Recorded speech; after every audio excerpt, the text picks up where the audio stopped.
Zen practice is more disciplined than other, I don't know, other practices? Or Yeah, I think so, yeah. Well, probably, I'm not familiar with too many practices, but the thing, as I was mentioning earlier, is like when we sit, there's really, we try, as we're very quiet, and we follow the schedule. So we don't go to the bathroom. We don't stand up from meditation to go to the bathroom unless it's an emergency. We wait until the period ends and we do walking meditation, and at that moment you go to the bathroom. And then there is, since everybody's so quiet and doesn't move, there is sort of like a collective willingness to do that. And as social animals, we want to, when in Rome, do as Romans, So there might be that kind of pressure not to move.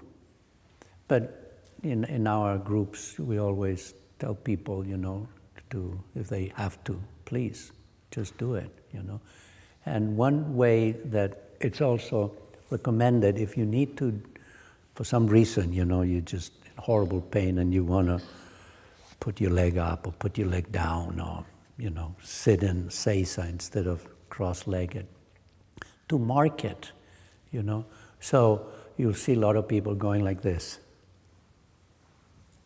and then moving, So it's like, it's not just spontaneously, depending what the movement of the instant requires, You just mark it.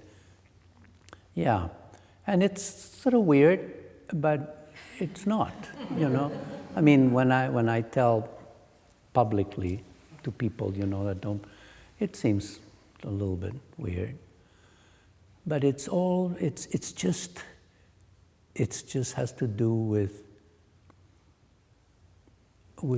being present. And we're so accustomed just to go like that, or, well, that doesn't happen too often, but it could, Yeah. And one thing for sure I've learned is like itching. Sometimes is worse than pain, And, if I go like that, which I do sometimes, 2 minutes later, I mean, and then for sure, right, And I don't know, it seems to be like the law, the rule, So, yeah. And but I think it's more like a lot of things. It's more in our head than any place, And if we need to move, then we feel guilty because nobody else is moving. And then I go on this thing that has nothing to do with moving or not moving, but it has to do with my, yeah, but I should know better. Well, but it's okay because I really need to move. Yeah, but I should know better. And that's what the habitual patterns. Yes, Thomas. I have a question about that last little bit that you mentioned, that your first kind of big insight of no matter what you're doing, buying bread or whatever, feeling that you're in the right place. Right. Do you think that's true for everybody all the time? Or do you have to have achieved that insight yourself for that to actually be true? Yeah, that's a good question. No, I don't. I don't live there. I mean, it's not that I feel that. I mean, I might just feel crappy, but I know I'm in the right place. All the time. Well, it's not that I think about that. So I wouldn't say all the time because I'm not saying I'm in the right place, or I'm not conscious of it. But I mean, the only time that we notice that kind of thing is when you're uncomfortable or you're in pain or something is going and it's really difficult and and you want to run away, you know. And then you either run away or, wow, this is interesting. I mean, everything of me wants to just run away. It's really hard. And you know, it's like, yeah, it is hard. It is hard. But what I mean that I'm in the right place is not that I actually would say that, but it's like there's a recognition that it's my life. That it's not an accident, it's not a thing from another planet that came and visited and it's sort of bugging me. It's actually, for whatever reason, this is what's going on. And am I willing to be with it, or I just want to get out? But no matter what, it is my place, you know. So it's not necessarily idealistic or that it's all just nice. But that, you know, sometimes we often feel like, if it hadn't been for this or that, you know, and this, and my aunt or my mother or my father or my partner or whatever, you know, it's like there's a certain responsibility that you know that it's just your life, and that it might need attention there. And, you know, it might feel terrible. And for example, if I'm home and I've had a really rough day and I'm uptight and I'm just out of sorts, I mean, I usually sit a little bit. You know, I just sit. And I sit with that. But when I mean by that, not by thinking about it, but just sit with that uncomfortableness, you know. And by just sitting there without necessarily feeding it, rejecting it or analyzing it or saying only if, then naturally things will settle down in a certain way. And that urge to run away screaming will decrease. So that's what I mean by being in the right place. Does that make sense? I understand. Yeah, right. So it is not all the time. I mean, I think Zen practitioners can be as obnoxious and silly and stupid as anybody else, you know. But I think that, I mean, I find myself sometimes in places as, whoa, Danny, whoa, hello, you know. I've learned to sort of, Pema Chodron, who's a Tibetan teacher, she's written many popular books. I'm sure many of you are familiar with her. She talks of how important it is to develop a certain kind of friendliness towards oneself. You know, it is amazing how nasty we can be towards ourselves. And when you really know that you shouldn't run away and you want to run away, you don't need to say, yeah, you ran away, you're just so blah, blah, blah, you know. I mean, if you would really have done this, you'd be strong enough and not want to run away or something, you know. So in many ways, the dialogue, the constant dialogue, opining and praising or putting down of myself, defending myself, all of that dialogue that prevents us from being present, they quiet down. They don't disappear, but then you know that it's that, and you don't necessarily have to believe it, or you don't necessarily have to entertain it, you know? Yeah, because that's what happens. We add to it. I'm feeling uptight today. I'm not sure why. Well, but why? Why are you feeling uptight? You meditate. You whatever. Your partner loves me. I mean, my partner loves me. Whatever, you know. It's like I shouldn't be feeling like. Why not? What's wrong? Why not? So often something happens to us, and we say, "Why me?" And I say, "Why not?" I mean, what's the difference? Yeah, I might not like it, but here it is. Isn't that interesting? Well, it's not interesting, it's painful. Yeah, it's painful. And even with pain, we think, it's interesting that this came up. Pain, this is pain. And it has two little tassels. And it has multicolor, it's this shape. I have a headache. My head hurts. And then my right knee hurts. And my point is that we reify it in a certain, pain becomes a thing. And then it is there. And we say, pain in my knee, pain in the knee, I need to get rid of pain in my knee. And we don't even know what it is, And if we actually, and in yoga and in various disciplines, you learn how to attend to the sensations in the body. And pain is, it'd be interesting if somebody could write the various different sensations that we call pain and how the variety can be. So I'm keep on this thing because I think it's very, very interesting.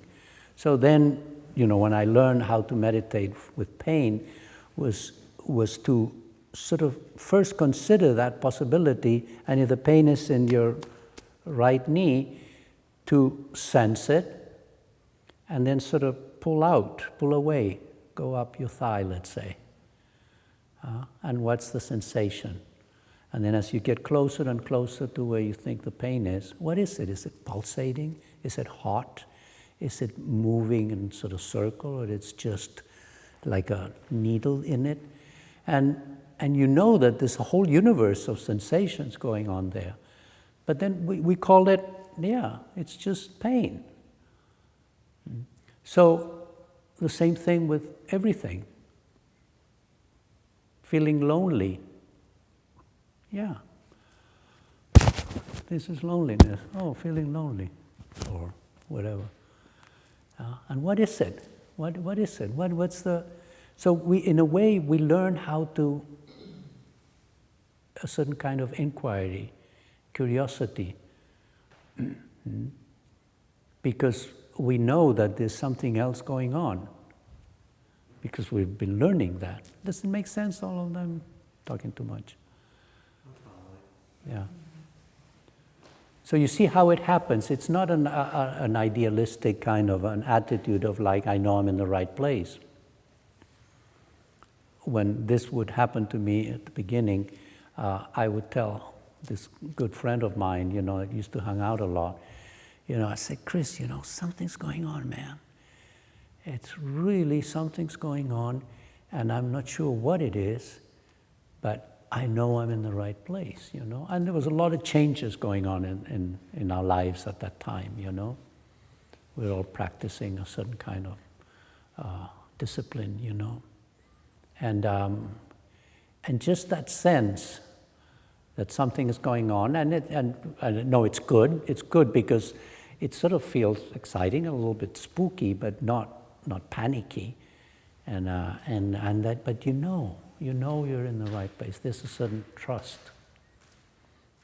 and I think that develops with practice. And again, I don't want to sound idealistic because it's not. Because pain is pain. Pain is hard sometimes, and you just are terribly sad, and you can be sad for so many real reasons, and there's nothing wrong with that.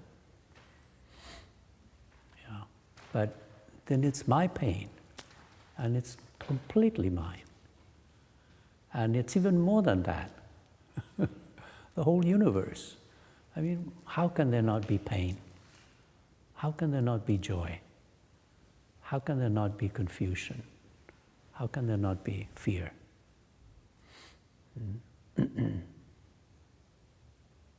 Nance? I have a question. You speak a lot about Zen as sitting, a practice Right. where you're sitting. Right. Are there any other poses or postures that you could practice Zen in versus sitting at that Yeah, the Buddha says that there are how many, 4 or 5, but you can practice laying down, you can practice standing, you can practice sitting, and you can practice walking. In Zen, our main practice is sitting. We do walk too, but the main, and it just happens to be like that, you know? Yeah. So, like if you go on a retreat, 80% of the time you'll be sitting, which is a lot. And then you just get accustomed to that. But in a way, you know, Zen is chopping vegetables, Zen is cleaning the bathroom, Zen is babysitting if there's some children that need to be taken care of. When I trained with my teacher, he had a daughter, and one of our companions in the Sangha too had a daughter. So there were always childcare during retreat. People would take turns, not everybody, but the ones that had the affinity and they got along well with the kids. They'd relieve the father, they'd relieve the mother, relieve both of them, so they can be in the retreat for a few hours. So really in Zen we talk about everything as Zen, especially when you're in retreat. It's all part of the practice. The Tenso, the cook, would spend a lot of time in the kitchen, and it's one of the most important roles in the monastery or in the Zen center. And it's one of the most advanced students too, because of the importance of that. And I'm sure that they'll tell you that practice is very, very alive there. So yeah, you can do that, but it seems like I would say, in my experience, that it comes from sitting, you know, because that's mostly what we do. So it's easier, you know. But I was, for 18 years before I practiced Zen, which I've been practicing Zen for about 27 or so, I was in a Gurdjieff group, and we did it was a very active group and physical work, and that there was a meditation that you do in the midst of rather routine physical work, not a very intricate, attention-demanding project. So in Zen, Zazen, which means seated meditation, it's like the meat and potatoes. Yeah. And you know, that's what also makes it more difficult for a lot of people, or very distasteful for a lot of people. Yeah.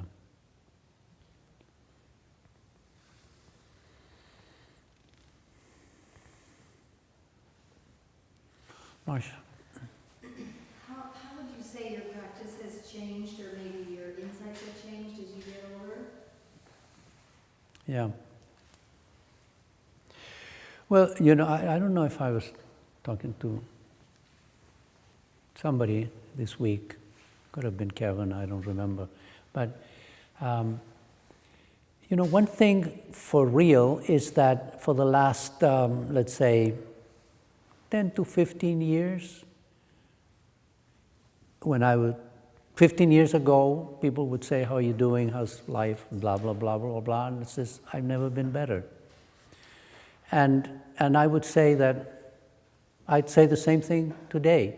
I mean, my body could be better, you know, but spiritually, emotionally, maybe my mind could be a little bit quicker, you know, than the way it was. But really, my being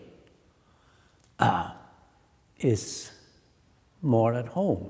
Yeah. So I think that that's basically the change. Is that what I was telling Thomas, you know? It's like you feel maybe comfortable. It's a little bit too lopsided because there's a lot of discomfort sometimes, you know. But it's okay. It's right. It has changed too, that it's less driven. Because when one is younger, in practice and in age, but in practice particularly, you know, one is really gung-ho, which is great. It's appropriate, you know. And you push, and you really want to wake up, and depending on the lineage that you are, you know, that's in some lineages they really tell you, no, don't do that. But Robert Aitken says, if your main aim is you want to wake up, go for it, you know, no big deal. I think that there's no wrong motivation, especially at first, you know. If it brings you to the Zen center and you follow, you know, disrespectful, meaning you just follow the schedule, you do what people do, it's fine. So it's not so much about changing oneself, you know. It's because in a way you do change, but it's more that transformation that I was mentioning earlier, that it changes in the sense, so that one changes in the sense that you're more at ease with what you happen to be as a complex personality. And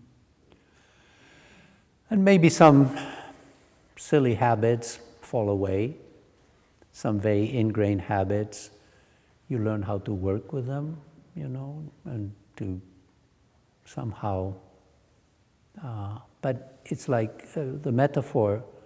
This is good question, because I would say that the metaphor for me at the beginning, for let's say the first 10 years, was to walk the razor's edge, you know.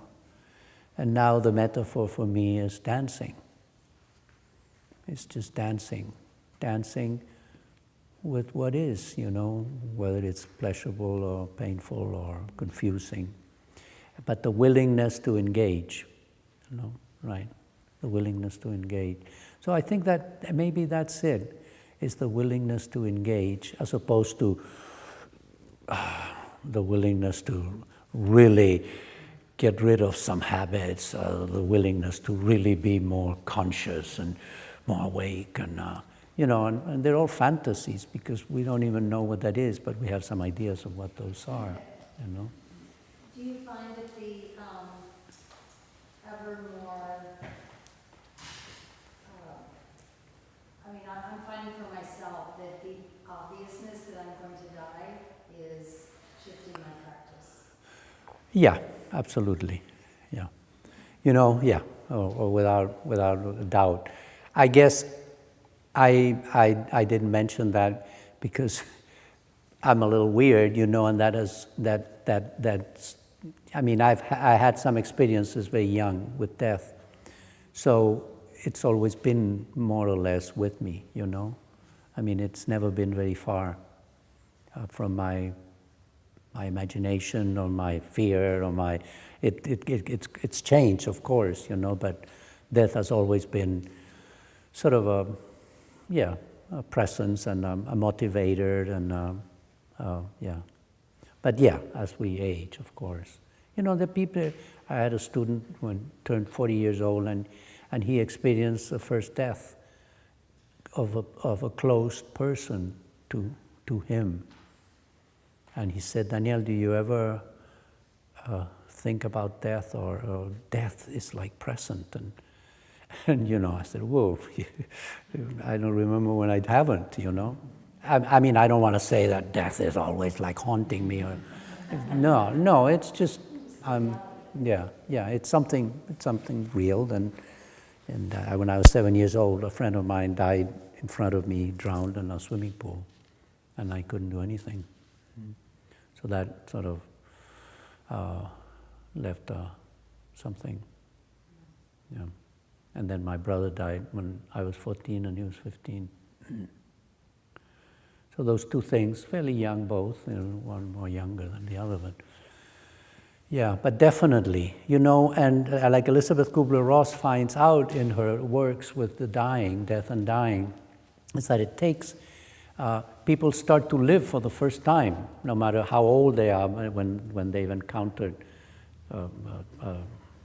terminal cancer or something, when the AIDS epidemic started, in the early 80s. I did a workshop with her, and there were a lot of young men that had AIDS there. And so they discovered while working with people that are dying, that people learn how to live for the first time. And there's a vitality that even though they're dying, and a recognition of life, and a love of life, not as opposed to, oh my God, I'm dying and I don't want to die, but just life, And and it's that recognition, that death, that the Gurdjieff used to say, if human beings could have the constant reminder of their own death and all of their loved ones, they would learn how to live differently, and they would wake up a little bit more, So yeah.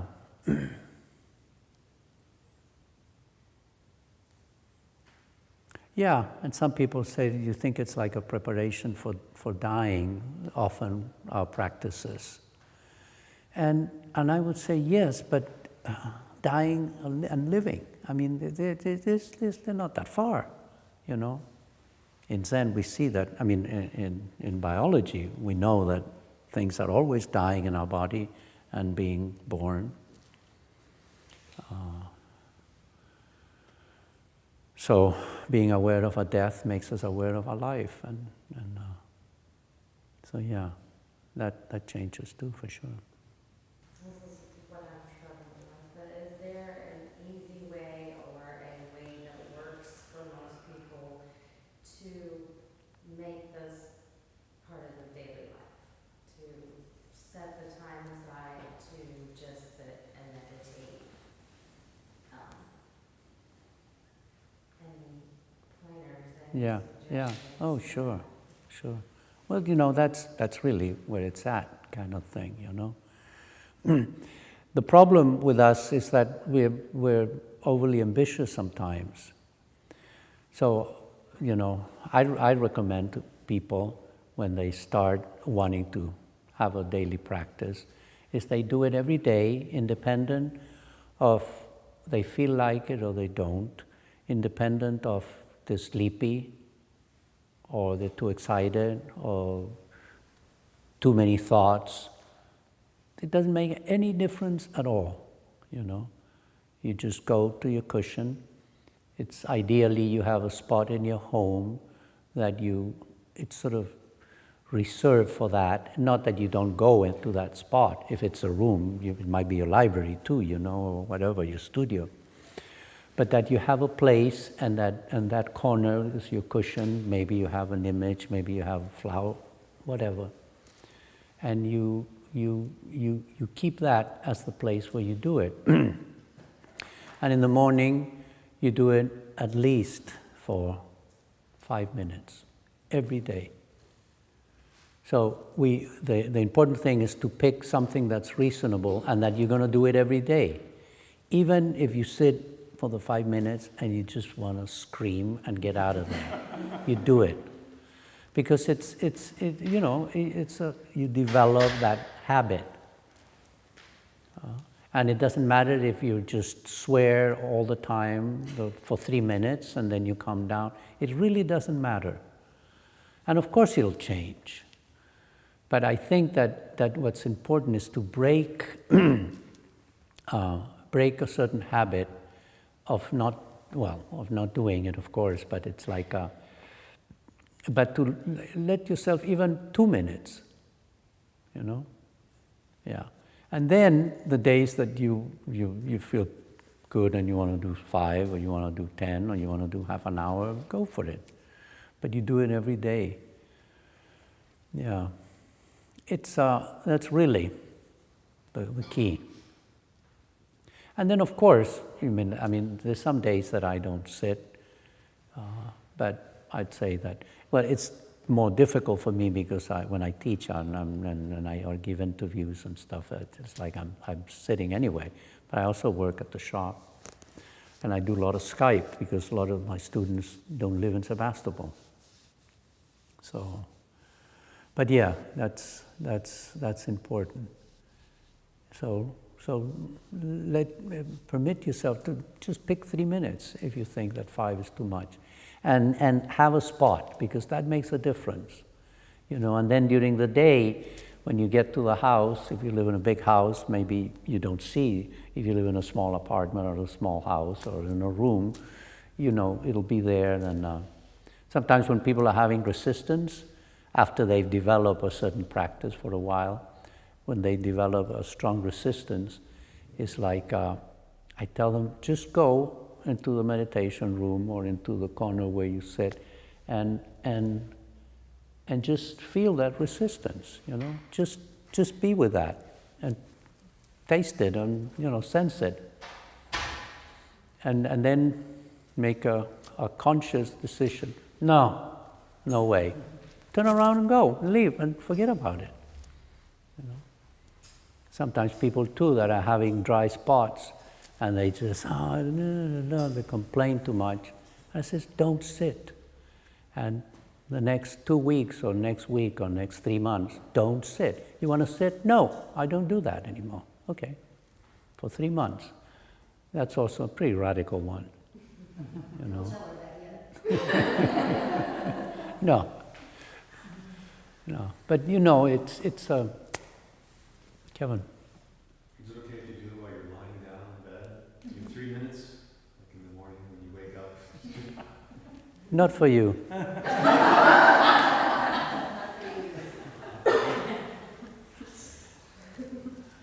Laying down, laying down, I mean, if you're sick, that's fine. It's just, especially if it's in the morning, I'll go to sleep. I mean, why? So. But as I was mentioning earlier, laying down, I've seen people laying down just like she's laying down, spend 7 days like that, I mean, she'd get up to eat and this and that, but sitting meditation, she did it like that. She had a fall the week before, and it wasn't that bad, but it was bad. So, but then again, it's like, sometimes, I mean, and what is meditation, really? Meditation is just realizing that you are all over the place, and you take a breath and sense the body, and there you are. And we can do that during the day a lot of times. The comment about the pain, people complain Right. about pain, and then what if you're Right. really sick? And I have been in casts several times for months at a time, and that was the only option for practice, was lying down. Right. I guess my question or thought is it not maybe a viable thing to try lying down meditation, because you might have to, and Oh, yeah. we're going to die, and we might be sick for a long time, and Right. before we die, we might Yeah. be bedridden. So, Yeah. is it Yeah. maybe a good idea to practice a little lying down? Sure. Yeah. Oh, yeah. Absolutely. Yeah. No, you might have gone out. You went out for a few seconds, but I was saying that in a retreat that I did a few years ago here in Ohio, there was a woman that laid down for the 7 days. Yeah. I mean, if you need to do it, of course. This, yeah. This is a story of, you were, and then maybe you. Go ahead. I found that the more I sit to meditate, the more silence I'm creating in my life. That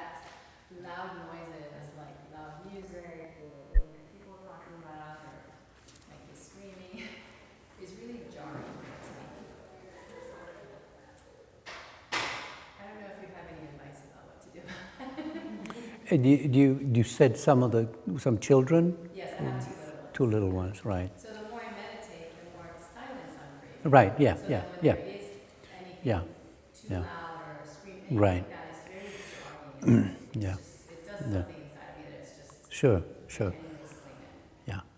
Well, in Zen too, it's like I was listening to somebody talk the other day in Richmond, California, and he's in the Tibetan tradition, and he's commenting about a good friend that he has.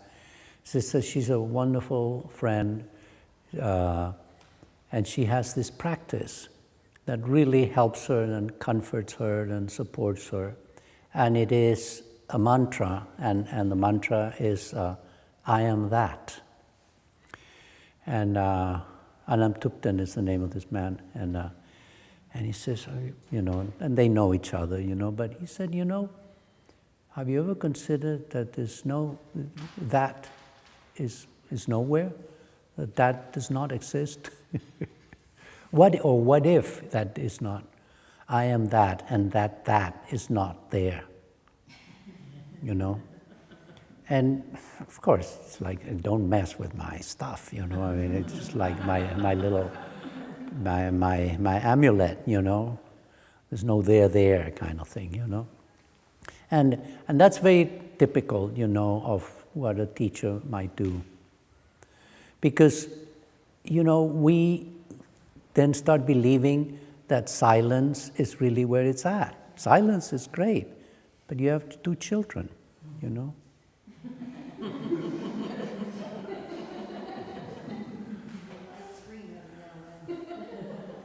So, sure, you can take a break once in a while, but, it's like anything else, And it's not that we don't like to get settled and be in relative ease and comfort sometimes, But that's not where it's at, And our practice, the Zen practice, is not just bliss out. It's really the willingness, the wisdom and the compassion to live our lives as it is, And to work with all beings, especially the ones that are suffering, which is all of us, Yeah. So yeah, I love silence too, Yeah. Let me choose. I'd like to know if you've written a book, or if you had a book that you thought was wise for a beginner meditator to read, or if you just have some words of advice. Yeah, yeah. Do you have a meditation practice a little bit? Yeah. Can you say something of what kind of meditation practice? Just sitting quietly once in a while? Sit quietly for sometimes 5 minutes, sometimes half an hour. Right. Yeah. Do you practice yoga? Yes. Yeah. Yeah. As far as books are concerned, I have not written a book. There is a book that I wrote, but it wasn't a book. It was just letters that I sent to the group in Chile and Argentina, and people compiled them, edited them, and made a book. But it's in Spanish. You speak Spanish? Understand 25% Spanish. Well, it might be fun. I mean, they're very 1 page and a half or so, or at the most 2 pages of, and it has nothing to do with, it's not didactic, it's just encouragement to the groups that, before there was Skype and all of that, I used to just send once a month a letter and it was read during sittings. So, but as I say, it's in Spanish, and it's at Amazon. So if you want to get it, it'd be fun. And it's not very expensive, it's like $14 or something. And it has a pretty cover. Kathy speaks Spanish, maybe she can translate that.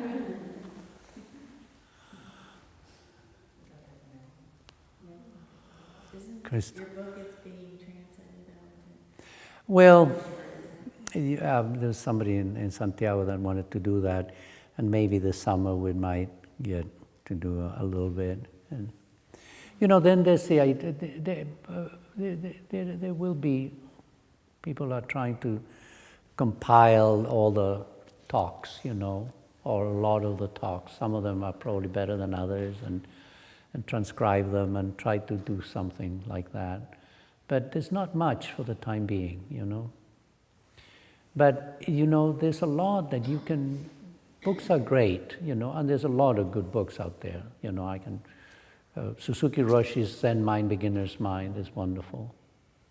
And it's, no matter where you find yourself in practice, it's good. Robert Aitken has a book called Taking the Path of Zen. It's a particular interesting, very simple book too, that just gives you a very simple view of the practice. And it happens to be in our lineage, so. Yeah, and I would encourage you to meet some of the groups in Columbus, and especially the one here on Sundays. And there's not much going on there other than you sit with people, and that really helps. Do you practice with other people? I go to Lutheran Sangha in Columbus. All right. Yeah. So, yeah, I wish you well, and this, if you have the wish and the intention, it's good. It's good,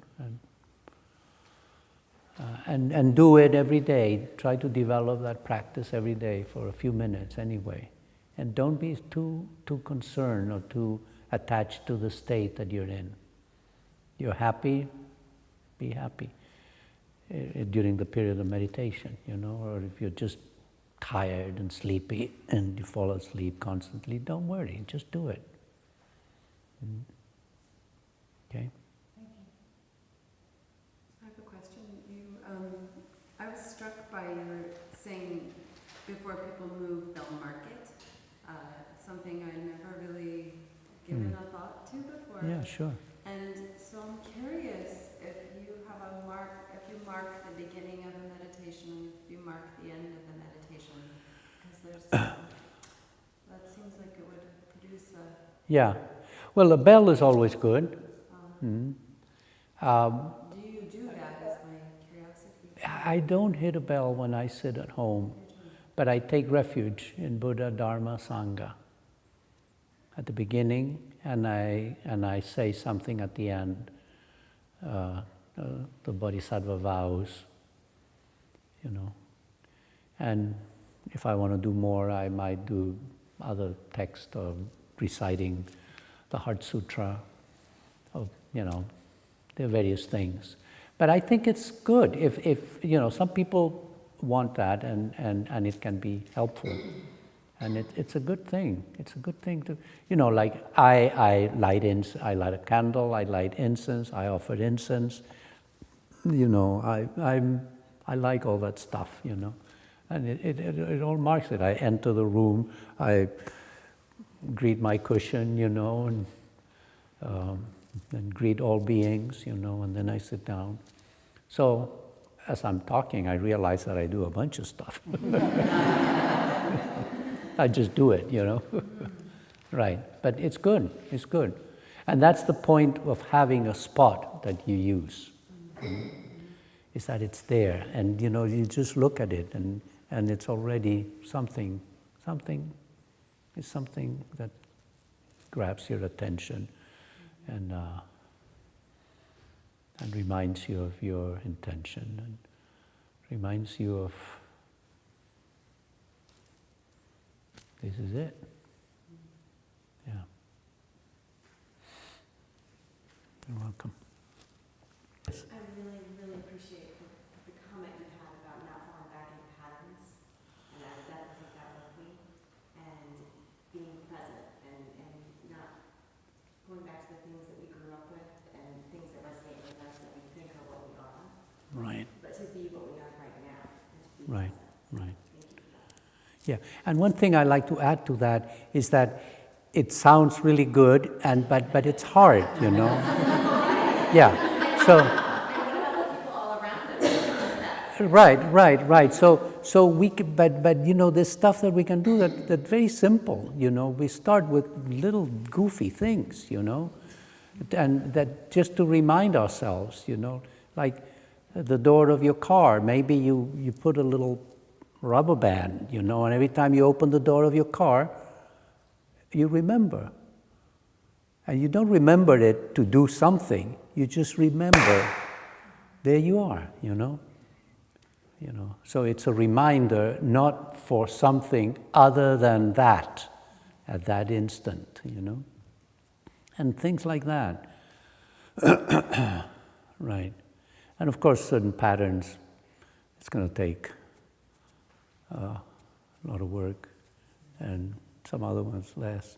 But yeah, but just to start noticing, that's the, you know, I have a brother that he's never been interested in meditation, and last time I was there, his wife said something to me, I want to go to one of your talks, not your retreats, but one of your talks.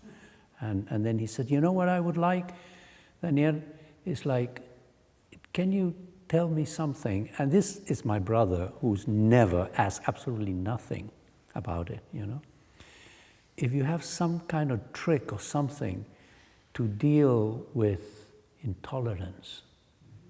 I was so moving, you know, because he's a hard case, you know. and he's a lovely, lovely person, but he gets fearful, you know, of modernity. He's younger than me, you know. And I said, that's the most important thing. Exactly what you said, you know that there could be some work there. Yeah. It always comes from that. If we have that, everything is possible.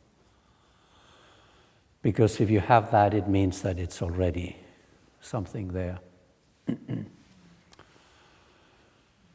All right.